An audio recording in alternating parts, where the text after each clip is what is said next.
You know those ideas that pop into your head and they give you a little rush of excitement, and then you immediately think, that's too weird. I've been thinking about those moments a lot lately. How quickly we push away the thoughts that don't fit neatly into what we think we're supposed to create. It happens in a split second. An idea sparks, it feels alive and electric, and then almost immediately we shut it down. And that's such a shame because those weird ideas we're so quick to dismiss, they might actually be our greatest gifts.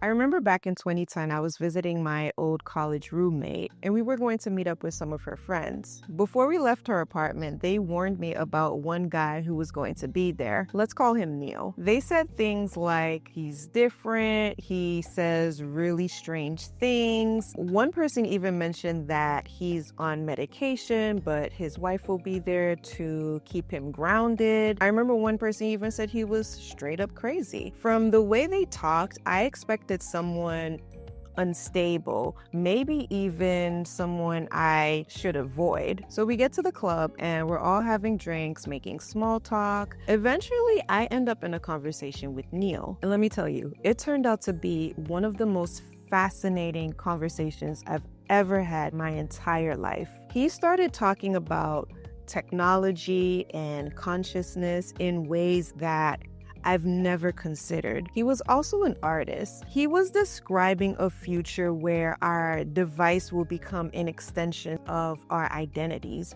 where the line between virtual and physical would blur in ways that would change how we connect with each other. It's like he was ahead of the curve, talking about things we see in Black Mirror episodes. And this was 2010, so no one was really talking about stuff like this yet. So of course people thought he was crazy. He was so passionate about his ideas, weaving them into his music and art, but most people just weren't ready for it. That night I left feeling awakened because I realized he wasn't crazy the way people had warned me. He was just ahead of his time. He saw connections no one else had caught yet. It made me wonder, how often do we write people off because their ideas don't fit into what we understand right away? And more personally, how many of my own ideas have I silenced because I was afraid people would think of me the way they thought of Neil? Drop a comment if you felt this too, because the real issue isn't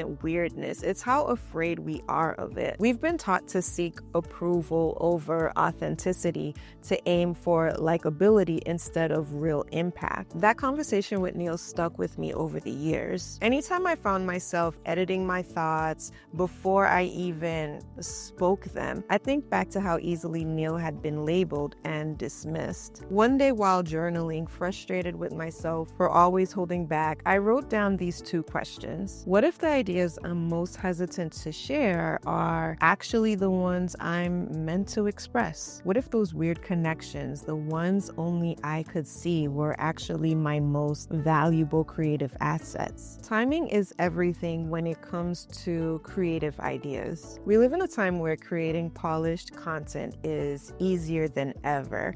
Technology has made it simple to produce things that are extremely polished, editorial, and that looks really, really good.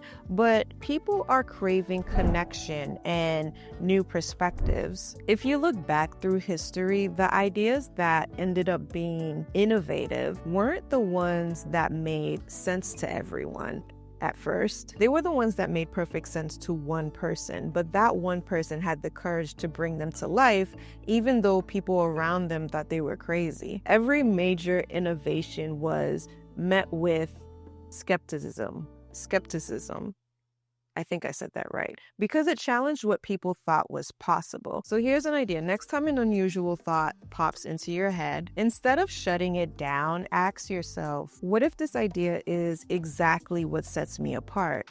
What if it's the thing that could change the world? Something I've come to realize about creative ideas is that the interesting ones don't just arrive in your mind. It's like a spark. It's like a jump. Like your body leans in before your brain catches up. At least that's what it feels like to me. I think that feeling is kind of intelligence. Your creative instinct recognizes something meaningful before your brain can even explain it. Now, the challenge isn't having these sparks, it's what we do with it right after.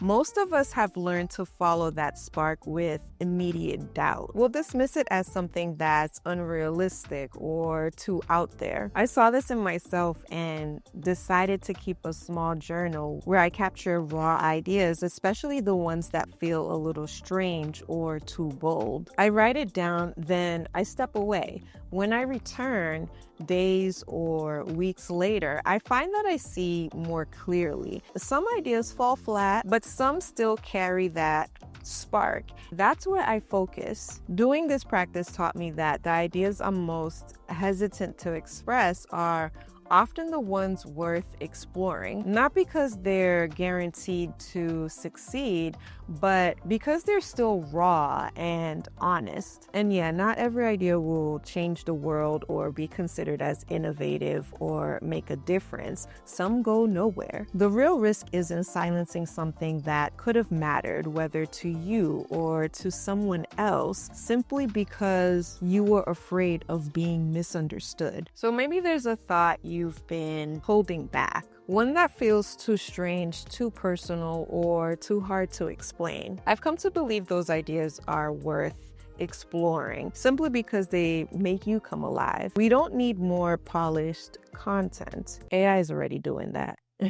We need something that can only come out of you. So if something keeps tugging at you, follow it, write it down, sketch it, say it out loud. You don't have to share it yet, but just don't shut it down, because your most unusual ideas might just be your genius. It might just be your inner genius ready to come out to play, to introduce something that we've never seen before.